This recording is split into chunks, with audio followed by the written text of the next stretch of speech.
Yuk, i'tidal. I'tidal. Tulisannya begini.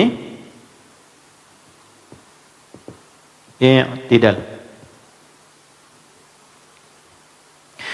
Sebelum ke i'tidal, takutnya nanti lupa. Masih ingat gak teman-teman tadi yang salah yang datang ke Nabi?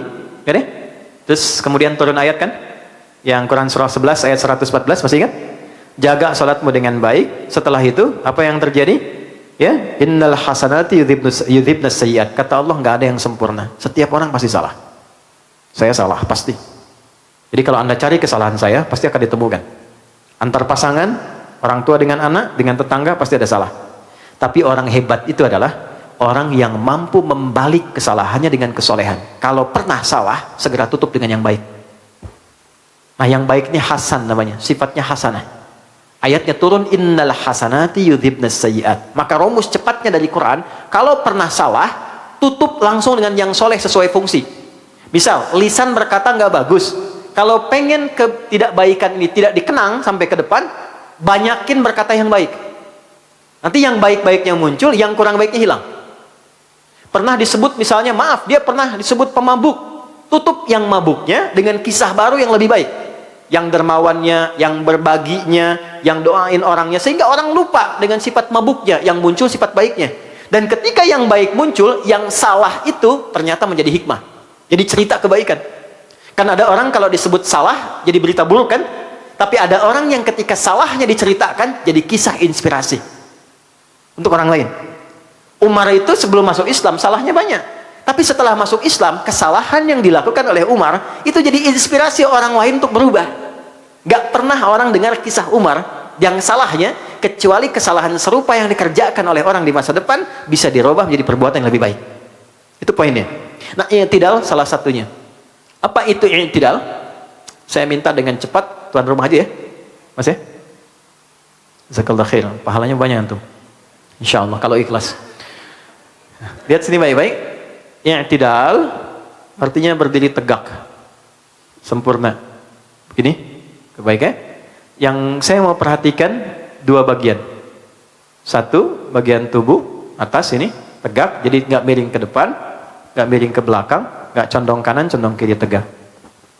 Yang kedua, mohon fokus posisi kaki. Dia terbuka sejajar dengan bahu. Ini sudah bagus gini.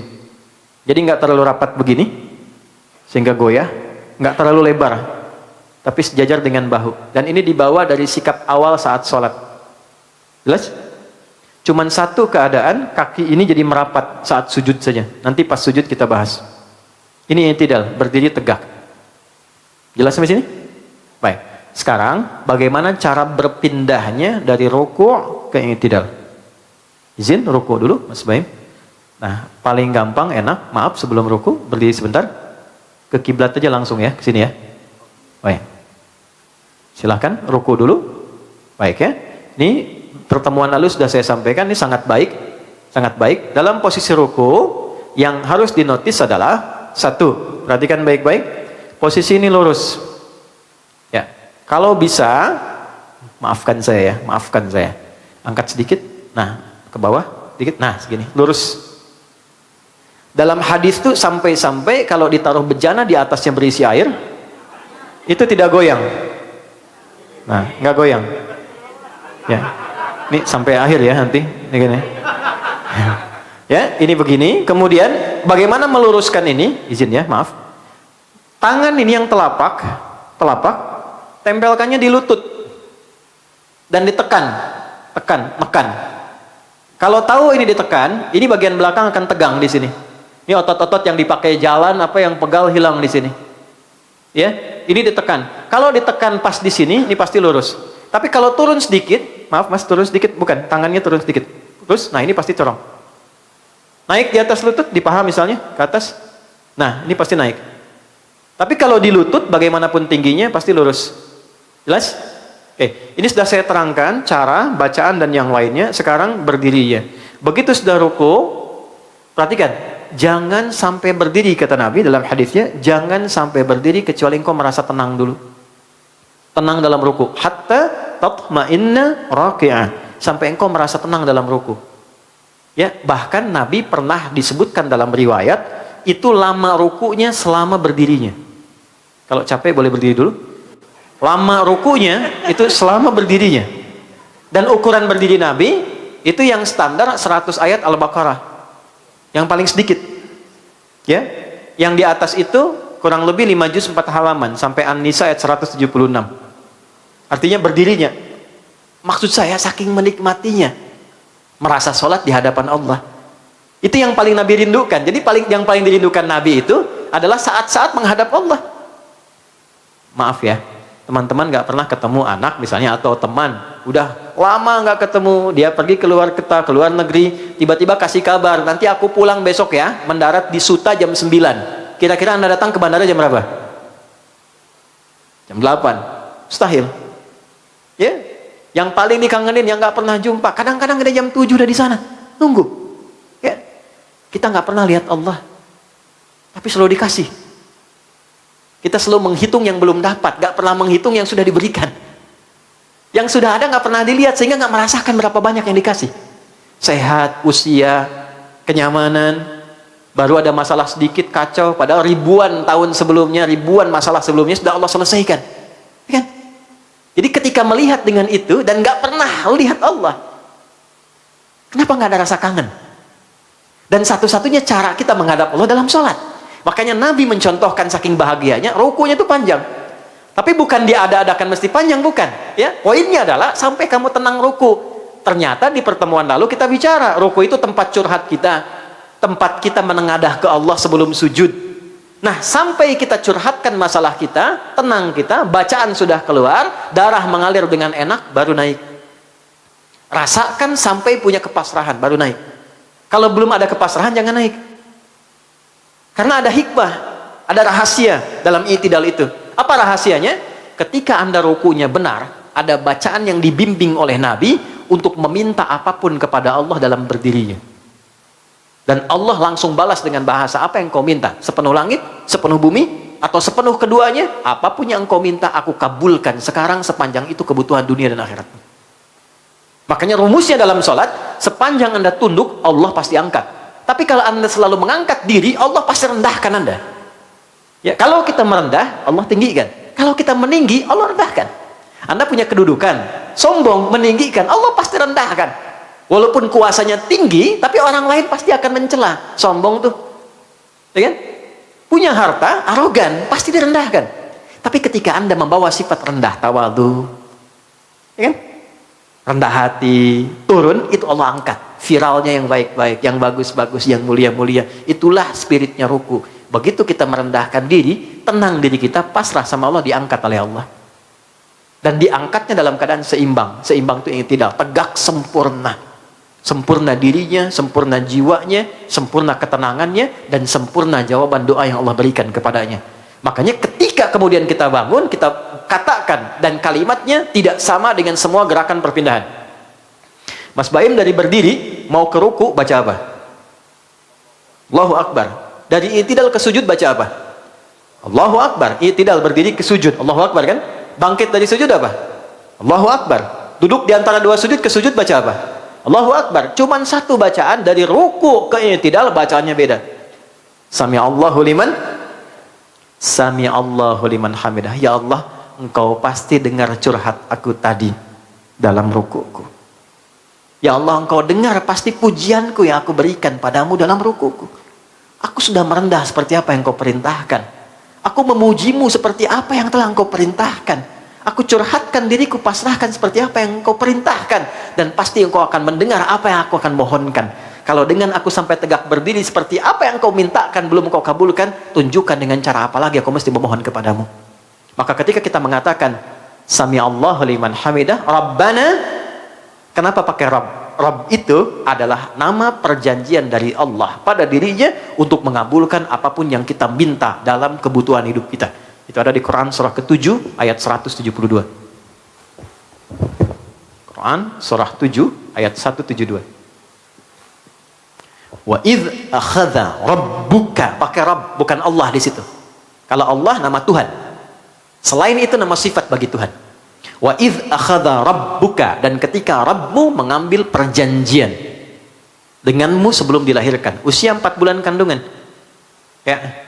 Ini kalau sudah 4 bulan, 5 bulan, 4 bulan ke atas itu sudah ada roh tertanam. Yang sedang mengandung, kalau kandungan di atas 4 bulan, 4 bulan ke atas, sudah ada rohnya. Izin sebelum mungkin saya lupa, doanya nanti ada khusus ya. Saya ajarkan Quran surah 7 di ayat 189. Kalau ada istrinya sedang mengandung misalnya, dan kandungan di atas 4 bulan, misalnya 5 bulan atau seterusnya, banyak-banyak baca Quran surah 7 ayat 189. Ujungnya aja. Ujungnya cukup. Akhir ayatnya. Maaf ya, saya lompat sedikit dulu. Falamma taghasyaha hamalat hamdan khafifa famarrat bih. Falamma athqalat, langsung ke situ, da'awallaha rabbahuma la in ataitana salihah lanakunanna minasyakirin. Istri itu kalau mengandung dari kandungan lemah, ringan sampai yang berat, maka suami harus lebih banyak perhatian, kata Allah. Karena nggak mudah dalam mengandung itu. Itu bahasanya gitu. Falamma athqalat, suami berikan perhatian lebih. Miring kanan susah, kiri susah, berat. Selalu hadirkan kebahagiaan dan keceriaan sehingga berpengaruh pada janinnya. Itu bahasa Quran. Dampingi istrimu dalam berdoa. Apa doanya? Lihat ujung ayatnya. La in ataitana salihah lanakunanna minasyakirin. Itu bahasa Qurannya. Bahasa kitanya, ya Allah, mohon ganti rasa sakit yang dirasakan oleh istriku dalam mengandung dengan lahirnya anak yang soleh, ya Allah. Boleh dengan bahasa kita? Ya, boleh. Itu perbanyak sama orang tua, calon orang tuanya, suami dan istrinya. Perbanyak. Minta anak soleh itu sejak dalam kandungan. Ya.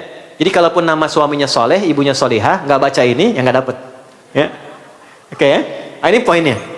Nah, balik ke sini ayat 172-nya. Wa id akhadha rabbuka, ketika roh ditiupkan usia 4 bulan kandungan, mim bani adama min zuhurihim dzurriyyatahum wa asyhadahum. Terjadilah komitmen dengan Allah, komitmen syahadat namanya. Perhatikan syahadatnya. Alastu bi rabbikum. Jawabnya, qalu bala syahidna. Ini yang menjadikan semua yang terlahir dari rahim perempuan manapun dia suci dan bersih dengan fitrah. Karena bersyahadat. Tapi perjanjiannya, kalau kamu menjaga syahadat ini sampai kamu wafat, aku akan menjadi Rabb untukmu. Apa itu Rabb? Rabb adalah pemilik sifat rububiyah yang sempurna, yang memperhatikan, memberikan kebutuhan. Kalau sakit dia yang menyembuhkan, kalau butuh apa-apa dia yang memberikan, kalau kemudian Anda salah dia maafkan, kalau dosa dia ampuni. Semua sifat kebaikan diberikan. Itulah sebabnya ketika kita terlahir, kemudian kita konsisten menjaga dan punya kebutuhan sesuatu, kita panggil nama Allah dengan nama Rabb sebagai komitmen perjanjiannya. Makanya kenapa doa banyaknya pakai Rabb. Rabbana zolamna anfusana, Rabbana atina fid dunya hasanah, Rabbana la tu'akhidna in nasina aw akhtana, Rabbighfirli wali walidai. Kenapa pakai Rabb? Karena itu adalah nama khusus bagi Allah sebagai komitmen perjanjian untuk menjawab doa. Dan itu satu-satunya dalam i'tidal. Begitu kita bangkit, ini bukan ilmu takatik ya. Sami Allahu liman hamidah, seperti tadi saya terangkan, Rabbana walakal hamd. Ya Allah, engkau berjanji dengan namamu akan mengabulkan apa yang aku minta. Sekarang aku telah tunaikan apa yang engkau minta. Dan aku puji engkau dengan komitmenmu untuk mengabulkan apa yang pernah engkau janjikan. Dijawab oleh Allah, mil as-samawati wa mil al-ardi wa mil ma syi'ta min syai'in ba'du. Engkau mau minta apa? Mil as-samawati, sepenuh semua 7 langit. Permintaanmu sepenuh langit. Wa mil al-ardi, engkau punya kebutuhan sepenuh bumi. Wa mil ma syi'ta, atau engkau punya kebutuhan sesuai kehendakmu di luar langit dan bumi. Min syai'in ba'du, setelah aku tawarkan sepenuh kebutuhan yang kau mohonkan itu, minta sekarang. I'tidal itu nggak main-main. Kalau rukunya benar, kemudian kita berdiri tegak sebentar, baru mohon. Itulah sebabnya kenapa kunut baik nazilah ataupun yang subuh itu letaknya setelah i'tidal, yang dijaharkan. Karena posisi yang terkabul di situ. Nah, peluang ini karena kurang informasi jarang dimanfaatkan. Padahal kita bisa curhat apa saja. Tapi tidak. Masih dengar? Teman-teman pernah dengar kisah viral nggak? Ada orang langsung berkata begini, sahabat, karena tahu ilmu ini dia katakan begini, hamdan katsiran thayyiban mubarakan fih. Itu bukan dari Nabi. Terdengar oleh Nabi. Begitu selesai sholat, Nabi komen. Ya, kalau Nabi sudah komen kan kita tinggal like and subscribe kan? Ya, nggak usah komen lagi kan? Ya, siapa tadi yang bicara katanya? Semua diam, takut salah. Begitu Nabi sampaikan, tadi waktu bacaan itu diutarakan, aku melihat banyak malaikat turun berebut untuk mencatat bacaan itu. Hamdan katsiran thayyiban mubarakan fi. Dia minta, ya Allah, aku memujimu, aku hanya minta yang terbaik menurut ridhamu, yang banyak kasih ya Allah, yang diberkahi dalam permintaan itu. Pintar tuh orang tuh. Hamdan katsiran thayyiban mubarakan fi. Allah, engkau perintahkan aku muji dan minta, aku puji dan aku pinta. Aku muji kepadamu dengan banyak, mohon aku kasih yang banyak dan berkah. Kalau ilmu yang banyak dan berkah. Kalau harta yang banyak dan berkah. Itu kan? Kalau anak yang banyak dan berkah. Kalau istri cukup satu dan berkah. Oke, baik. Lihat sini baik-baik. Bisa dipahami gak? Tapi awalnya dari ruku. Pertanyaan saya, berapa banyak orang sholat yang memanfaatkan momentum ini untuk berdoa? Itulah sebabnya dalam doa kunut yang dijaharkan posisinya ba'da i'tidal. Setelah mengatakan itu baru disampaikan, Allahumma hadina fiman, ya Allah berikan aku hidayah dan tempatkan aku di tempat orang-orang yang mendapat hidayah. Kalau bekerja, teman-temanku dapat hidayah. Di rumah tangga, keluargaku dapat hidayah. Wa afina fiman, sehatkan aku dan tempatkan aku di tempat orang-orang sehat. Wa tawallana fiman, palingkan aku dari segala hal yang tidak engkau sukai dan tempatkan aku di tempat orang-orang yang engkau sukai. Wa barik lana fima, berkahi ya Allah pada setiap pemberian yang kau titipkan kepadaku. Wa qina syarra ma qadait, jauhkan ya Allah dari berbagai keburukan yang mungkin tampak dalam kehidupan. Sudah. Minta turun. Berapa banyak di antara kita yang sholat memanfaatkan momentum ini? Tapi tidak sedikit yang berdoa tidak terkabul karena rukunya tidak sempurna. Maka sempurnakan ruku, manfaatkan i'tidal. Orang-orang yang selalu merendah, ini filosofi terakhir yang mau saya sampaikan. Sekarang tarik ini ke semua profesi kita. Perempuan, perannya adalah anak, istri, ibu, nenek, dan seterusnya. Sebagai saudari, sebagai teman, dan sebagainya. Coba rukunya jangan cuma ritual. Saya ulangi, rukunya jangan hanya ritual. Kalau sampai ritual, itu baru fikih. Sedangkan dalam praktek ritual, itu ada hikmah. Ada 5. Al-Baqarah ayat 151. Kama arsalna fikum rasulan minkum yatlu alaikum ayatina 1. Wa yuzakkikum 2. Wa yu'allimukumul kitaba 3. Wal hikmah 4. Wa yu'allimukum ma lam takunu ta'lamun 5. Semua ibadah itu 1. Mendekatkan kita kepada ayat. Mesti ada dalil, kenal Allah. Salat tuh kenal Allah, bukan cuman gerak-gerak dan baca-baca. Nggak kenal, nggak khusyuk. 2. Wa yuzakkikum, merubah kita lebih baik. Oke, prakteknya nanti dalam akhlak. Makanya semua gerakan sholat melatih kita lebih baik. Jadi anak, nggak ada mantan ibu, nggak ada mantan ayah. Semua siapapun kita sekarang, ada atau tidak ayah ibunya, hidup atau wafat, tetap sebagai seorang anak. Ya, dan diatur sempurna dalam Quran, baik itu muslim ataupun non muslim. Tunduk, jadi anak tuh ruku, supaya Allah angkat kehidupan rumah tangganya menjadi baik. Ya, sepanjang orang tuanya masih ada, berikan bakti sempurna. Tunduk. Karena apa? Bukan karena orang tuanya, karena Allah perintahkan. Itulah ihsan. Karena Allah yang suruh.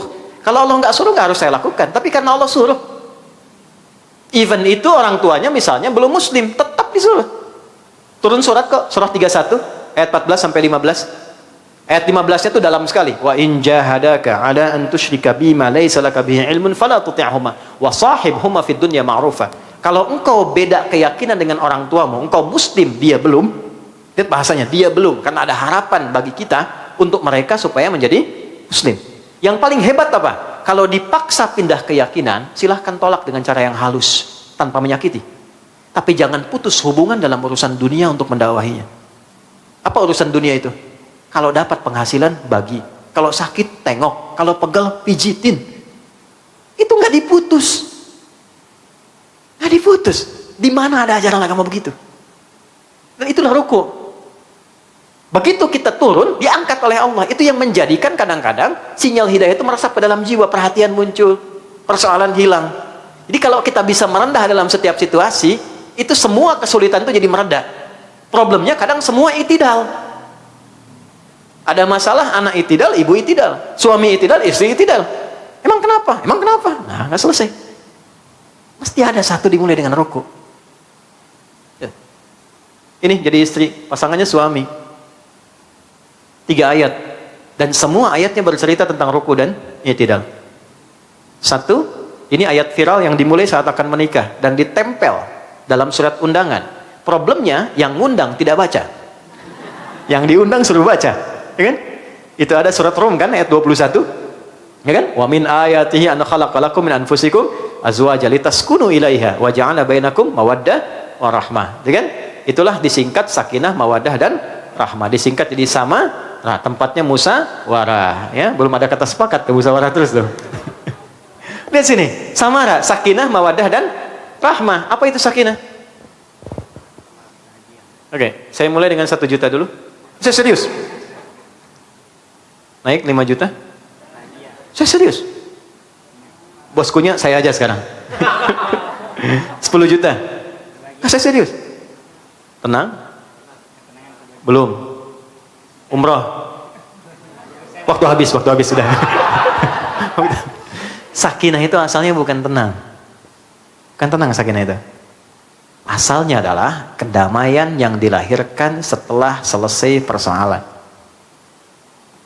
Asal sakinah itu dari peribahasa Arab begini. Sakanatis syajaratu idza dhahabatir rih. Paham? Tidak. Ini pohon. Ini ada dahannya. Saya nggak pandai menggambar, mohon maaf. Ada angin kencang. Biasanya kalau angin makin kencang, goyang kan? Ya. Nah, ketika anginnya telah pergi, pohonnya kemudian tegap kembali, dahannya tegak kembali dan tenang, inilah sakinah. Sakanatis syajaratu, tenang pohon dan dahan itu, idza dhahabatir rih, ketika angin yang menerpa itu tenang, pulang, hilang kembali. Sakanatis safinatu idza dhahabatil amwaj, kapal itu tenang, tidak bergoyang lagi ketika ombak yang menerpanya pergi.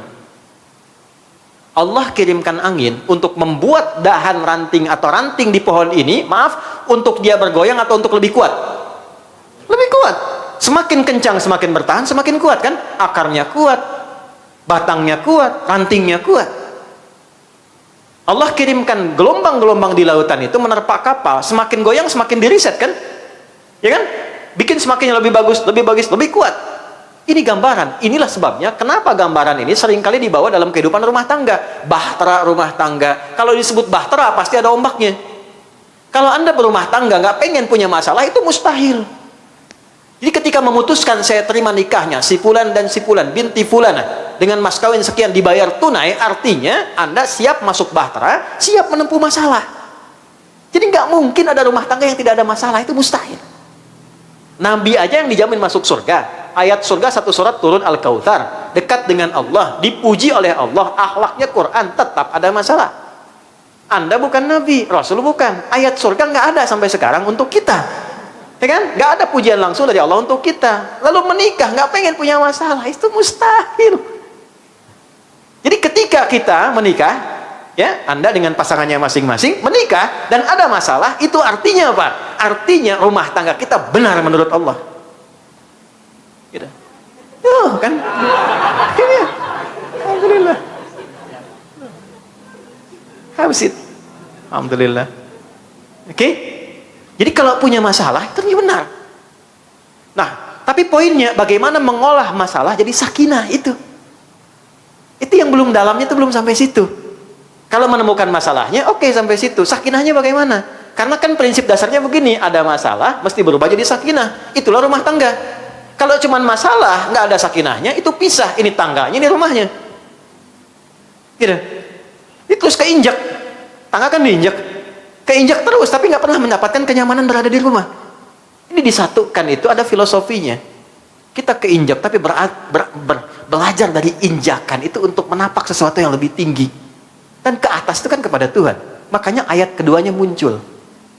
Apa ayat keduanya? Quran surah 4. An-Nisa. Ayat 19. Dan hebatnya, kenapa adanya di An-Nisa? Dan suratnya kenapa surat perempuan, bukan laki-laki?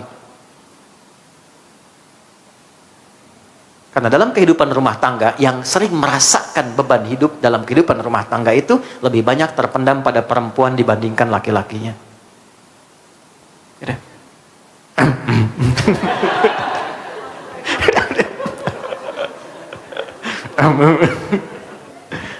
Tapi ada seninya, Di sini sikapnya ada. Tapi dahsyatnya di surat ini, perannya dibagi sama oleh Allah, laki-laki dan perempuannya. Cuman dijelaskan. Karena kenapa? Itulah sebabnya disebut nisa. Dari kata nasa kan. Laki-laki tidak. Rajul, jamaknya rijal. Dari kata rijlun, kaki. Kaki itu menopang. Suami itu topangan, kuat, kokoh. Senangnya beraktivitas. Wajar. Jadi kalau menemukan suami giat, beraktivitas, senang, itu suami. Wajar. Ya, dan berwibawa. Ya, tidak gemulai. Makanya rajul, rijal. Ya, berwibawa, tegap. Ya, Anda bayang lah kalau saya buka dengan kalimat jamaah gitu kan, atau semua, ya kan beda rasanya. Ya, jangan kebayang apa-apa, ini ke saya gitu kan. Lain kan rasanya, tegap, sempurna, baik. Ya, itu rajul, jamaknya rijal. Jadi kalaupun kumpul, kumpulnya seputar itu aja. Ngobrolin bisnis, ngobrolin gimana lari, gimana basket, gimana ini, itu aja. Itu laki-laki. Perempuan tidak. Nama perempuan itu mar'ah kalau sendirian. Mar'atun gini. Sama kayak cermin, mir'ah. Cuman beda harokat. Ya. Mar'ah, mir'ah. Cuman beda harokat. Tapi kayak cermin. Makanya seringkali perempuan lekat dengan cermin kan? Ya kan? Mau kesini ngaca, dandan kan? Turun lihat spion. Sini lagi lihat lagi kan? Biasa, itu normal, normal. Tapi mar'ah itu punya 3 makna. Satu, yang senang tampil indah. Kayak lekat dengan cermin. Berangkat, dandan, kadang pakai seragam dan sebagainya gitu kan. Biasa, normal. Pulang, saya mau berangkat, baju sedikit terlipat, diberhentikan. Gitu kan? Antum boleh mayor, misalnya di TNI, ataupun Polri, tapi tetap istri itu letkol tituler kan. Paling tinggi, berhenti, rapikan dulu, karena ingin keindahan, rapi. Makanya aneh kalau perempuan nggak senang tampil indah, itu aneh. Ya, 2, senang tampil terhormat. Yuk, kalau ngumpul cerita ibu-ibu nggak mau kalah kan, karena harus naik terus kan, itu biasa itu, memang biasa. Anak saya ikut les, oh anak saya juga, padahal belum kan. Ya. 3, mar'ah itu seperti mir'ah, punya nilai rasa yang tinggi. Jadi di perasaannya, bukan di pikirannya. Laki-laki keluar pikirin selesai hilang, perempuan nyampe ke sini. Makanya diibaratkan oleh dalam bahasa Arab, al-mar'atu kal mir'ah. Perempuan seperti cermin. Cermin dipakai bercermin. Kalau saya lempar dengan batu pecah kan? Bisa nggak disusun kembali? Jangan salah, bisa. Dia bisa disusun kembali, tapi sulit memantulkan bayangan yang sempurna. Nah, sifat perempuan sama seperti cermin. Kalau dia terlukai, cepat memaafkan, tapi sulit melupakan apa yang telah dilakukan. Asik, wah bikin saja. Itu betul. Kok ada asiknya? Asik. Ya, dia bisa memaafkan, tapi sulit melupakan apa yang dialami. Makanya ketika disusun itu, yang lain muncul lagi. Yang kejadian sekarang, tapi masalah listrik yang 17 tahun yang lalu muncul lagi. Kamu dulu juga kan begitu, kan padahal masalahnya yang sekarang. Karena yang dipendam. Tapi yang saya bahas bukan itu. Yang saya bahas, itu kalau sendirian. Dia kalau banyakan menjadi nisa. Makanya nisa itu bukan surat perempuan. Bukan surat wanita. An-nisa itu perempuan-perempuan. Dari kata nasa. Nasa itu yang gemar mencurahkan apa yang dirasakan. Maksudnya perempuan sependiam apapun, itu kalau kumpul ketemu temannya suka cerita. Ya, dan kadang yang diceritakan apa yang seharusnya ditutupi, yang nggak boleh dibuka. Itu problemnya. Makanya di ayat 34 diminta hati-hati kalau cerita, jangan sampai ngungkap apa yang harusnya ditutup, khususnya tentang suami dan keluarga. Kecuali ingin konsultasi pada orang yang dipercaya. Itu poinnya. Apa kabar ukhti? Udah ukhti tuh. Alhamdulillah baik, Masya Allah. Sehatnya sehat. Bisnis gimana? Lancar. Suami gimana? Di situ masalahnya. Ya, sebab istri itu akan selalu melekat apapun yang ada pada suami. Tidak sebaliknya. Ya kan? Akan melekat. Suami RT, istri ibu, suami bupati, ibu bupati. Istri RT, nggak ada bapak RT.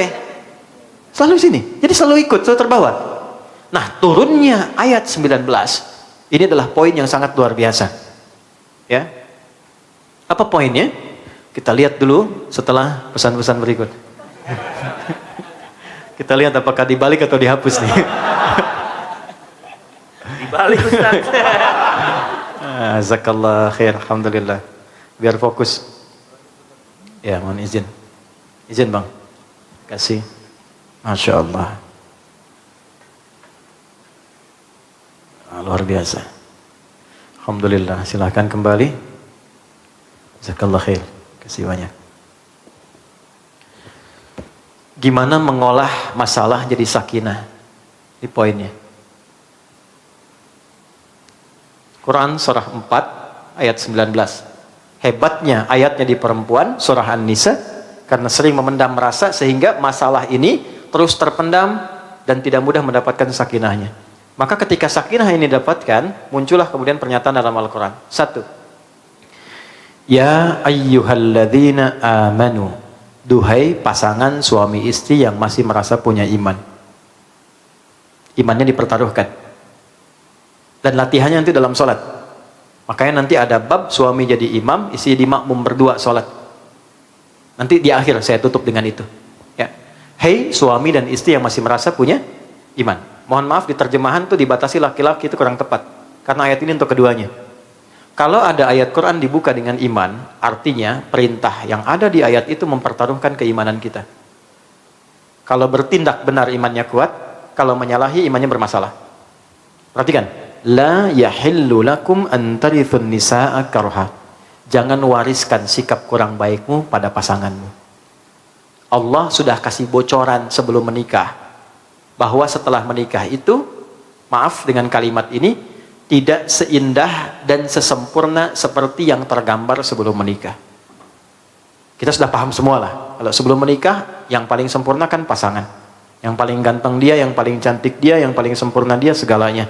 Tapi Allah kasih bocoran sebelumnya. Nanti sebelum menikah seperti itu, setelah menikah akan tampak karakter-karakter dan perilaku yang tidak terbayang sebelumnya. Maka rem pertama yang Allah sampaikan, hei suami, hei istri. Aku tahu tidak ada yang sempurna di antara kalian berdua, tapi jangan wariskan karakter kurang baikmu pada pasanganmu. Tuh. Kalau istri terlampau cerewet, tahan cerewetnya, terutama pada pasangannya. Kalau suami terlampau keras, tahan kerasnya.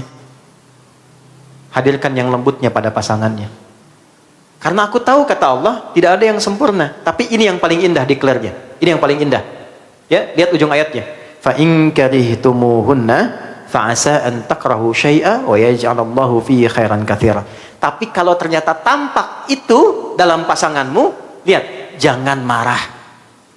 Itu dulu. Kalau pengen sakinah itu dulu satu, jangan marah. Misal, ini suami, ini istri. Tiba-tiba pada diri suami tampak satu sikap yang nggak disukai istri, yang nggak nampak sebelum menikah.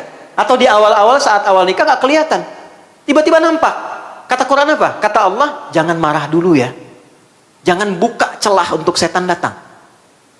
Ada setan khusus yang memang menggoda kehidupan rumah tangga aja. Misinya cuma satu. Memecah belah hubungan rumah tangga. Namanya Dasim. Perempuannya Dasimah. Oke, muslim, muslimah, mukmin, mukminah. Dasim. Dasim itu tugasnya gimana caranya ribut terus suami istri. Padahal yang nggak wajar. Ada yang wajar, yang mesti dipertentangkan. Yang maksiat, yang ngajak keburukan, boleh didebat. Dengan cara yang elok, boleh keras dengan cara yang benar. Tapi pada yang nggak wajar, kok bisa bertengkar? Gitu. Persoalan sepele jadi besar, terus jadi kencang, kuat. Itu ada satu khusus yang provokasi. Itu ada di Quran surah 2, ayat 102. Dan itu dia bertugas sejak era Nabi Sulaiman alaihissalam.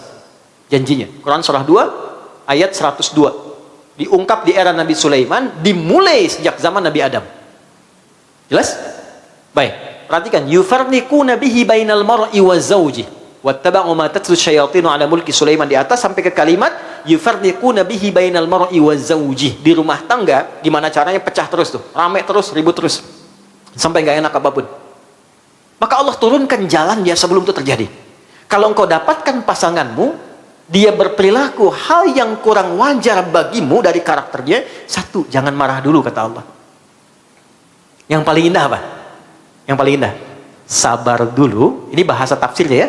Karena aku pasangkan dia denganmu, karena kelebihanmu itulah yang menyempurnakan kekurangannya. Gitu. Saya dipasangkan pada istri saya karena kekurangan saya yang sempurnakan istri saya, bukan pada perempuan lain. Begitu sebaliknya, kekurangan di istri, saya yang disempurnakan. Saya tuh paling nggak pengen datang ke talk show tentang keluarga. Kenapa? Karena saya harus menjaga kehormatan istri dan keluarga saya dengan pertanyaan-pertanyaan yang mungkin bisa mengungkap hal yang tidak seharusnya. Karena itu kalau dialog, saya ditanya, Ustadz, apa yang paling nggak suka dari istri? Saya katakan, saya semua suka. Karena Allah jadikan saya pasangannya untuk menyempurnakan kekurangannya. Gitu. Itu poinnya. Jadi jangan marah. Satu dulu itu.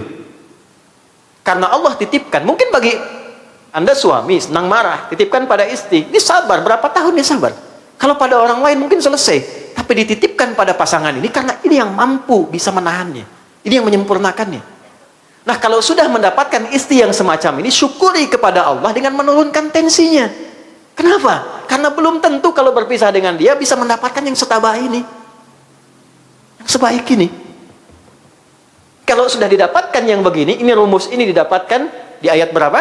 Ya, di ayat 7 sampai 10, di surat berapa? Surah 91.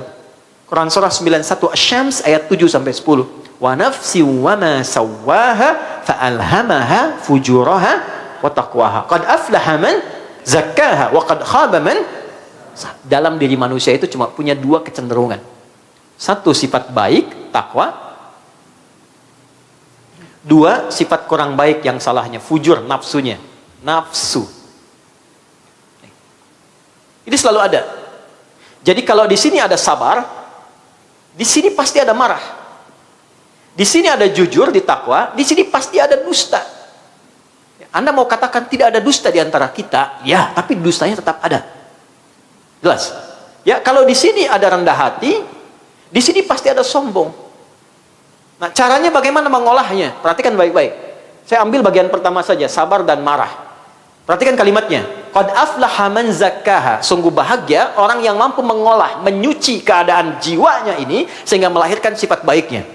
Oke, masih belum kita tangkap kalau sampai situ. Kasih permisalan, teman-teman, ibu, teman-teman, kalau nyuci dibuang bajunya atau kotorannya?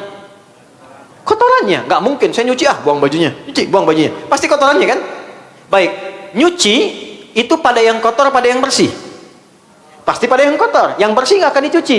Jadi Allah ciptakan kotoran itu bukan ingin membuat baju kotor, tapi ingin menampakkan kebersihannya. Sebab kalau nggak ada yang kotor, nggak kelihatan bersihnya. Sama persis, Allah ciptakan marah, bukan ingin menjadikan suami pemarah, bukan. Tapi ingin menampilkan kesabaran dalam istri, karena ada masalah di depan yang butuh kesabaran meningkat lagi. Kalau menemukan suami marah, cepat cari lawannya, sabar. Suami datang marah, istri sabar. Jangan tambah marah. Ya, datang marah-marah, ya tenang aja dulu. Kamu kenapa diam? Harusnya bagaimana, Mas? Dah, nanti lama-lama sadar, maafkan saya. Iya, sebelum minta udah saya maafkan. Enak begitu. Kamu kenapa? Emang kenapa? Maksudnya, ini tidak semua kan? Ya kan? Oke. Cari lawan. Ini prinsipnya begini, cari lawan. Di sini ada cemberut, lawannya apa? Senyum. Jadi ketika suami pulang menemukan istri cemberut, diam aja, istri datang. Lihat, cemberut, suami datang. Cari lawannya. Apa lawan cemberut? Senyum. Sayang. Kayaknya kenal. Udah habis itu nih iPhone 15. Oh, senyum lagi tuh. Nah, itu teorinya mudah. Prakteknya tidak semudah yang disampaikan. Enggak, betul. Ustadz juga sama. Saya serius. Makanya jarang kan ada ustadz ceramah buat istrinya kan? Ini live enggak? Assalamualaikum. Oke? Ini nggak mudah. Nah, ini yang menjadikan dan mengantarkan pada sakinah. Kalau nggak begini susah. Keluhan terus, capek, makan nggak enak, pikiran capek, nggak ada hubungannya, dipikirin lagi, capek. Kadang-kadang anak korban. Ya, papa, diam kamu. Padahal dia udah nunggu, udah dia tadi bikin karya. Ya, mas, ada tas saya nggak yang hitam di bawah nggak? Enggak, karena saya ingat disimpan di bawah jok. Saya tuh selalu bawa di tas hitam. Di tas itu ada kertas. Kertas itu selalu bawa kemanapun. Kenapa? Suatu kali saya pulang dari dakwah, cukup malam, ternyata dua anak kami menyambut. Nomor 2 dan nomor 3. Usianya dulu masih kecil lah waktu dia bikin itu. Ternyata dia bikin gambar. Gambar sosok lagi pergi pakai peci, dia tulisin Buya sedang mengajar. Terus dua anak ini menunggu. Dia tulis di atasnya, terima kasih ya Allah, engkau kirimkan Buya terbaik untukku. Buya, engkau adalah ayah terbaik untukku. Lalu dia titipkan, Buya nanti buka ya, salam, kita ketemu main. Itu saya bawa, saya pegang. Itu yang menjadikan kita nggak berhak marah sama anak. Nggak bisa. Anda boleh jadi apapun di luar. Direktur silahkan, manajer silahkan, orang hebat silahkan. Mau jadi apapun silahkan. Tapi ketika ke rumah, istri Anda menginginkan suami, anak Anda menginginkan ayah. Nggak usah dibawa sifat di luar, bawa aja sifat di dalam. Itu. Saya ini di rumah teman-teman, nggak pernah saya disebut ustadz, syekh, kiai, nggak pernah. Demi Allah saya katakan, nggak pernah seumur-umur saya pulang ke rumah anak saya yang nyambut kiai, nggak ada. Dia pengen ayahnya. Amil itu yang sekarang 11 tahun, itu 2 tahun, tunggu saya. Jadi janjiannya kalau saya mengajar, istri saya cerita tentang saya. Buya mengajar supaya Allah senang. Kalau Allah senang, kita dapat kebaikan. Nanti gantian, kalau saya pulang, saya main, nanti saya cerita tentang istri saya. Bunda di sini sayang, nemenin kakak dan sebagainya. Nanti kalau Buya sedang mengajar, harus sayang bunda dan sebagainya. Itu ketika diceritakan, pulang ditunggu teman-teman. Tunggu, saya pulang setengah 11 waktu itu, dia tunggu di luar. Begitu saya buka, Buya, dia peluk. Main bola yuk, main bola kita. Udah selesai bola, main kuda yuk, main kuda. Sampai tidur di pangkuan. Karena dia pengen ayahnya. Dia nggak peduli, apakah ayahnya ustadz, kiai, nggak peduli. Dia pengen ayahnya. Istri pengen suaminya, suami pengen istrinya.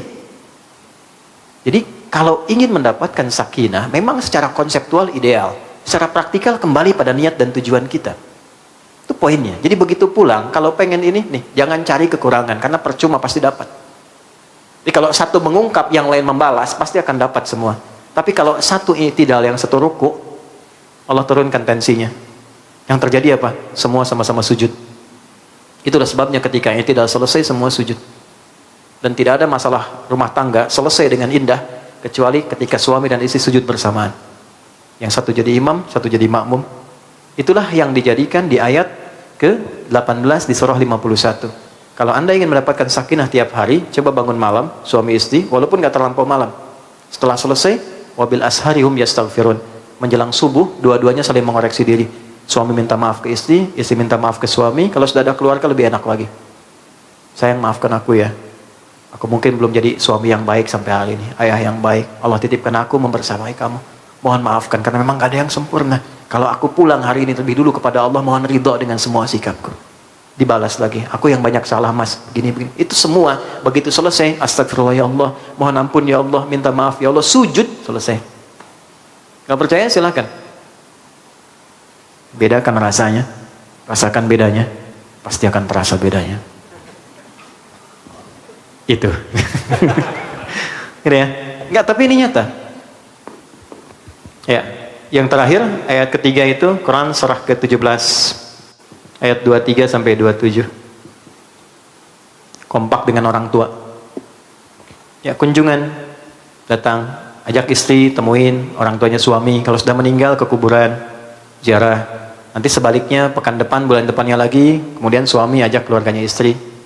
Supaya dapat pencerahan. Kan yang nikahkan wali dari keluarga. Wali itu kan bukan cuman maaf, bukan cuman menikahkan selesai, tidak, tapi mendampingi, membimbing harmoni, menemani. Itu poinnya. Dan ternyata mendekatkan pada orang tua itu lebih memberikan capture kepada kita kebahagiaan yang nyata. Lihat orang tua itu malu kalau berantem depan orang tua. Malu kalau nggak kompak. Nah, sifat malu itu yang diakumulasikan membuat kita mengoreksi diri. Maka tidak jarang terkadang ada suami istri yang menjadi lebih baik ketika sering bersilaturahim dengan kedua orang tuanya. Belajar, cerita.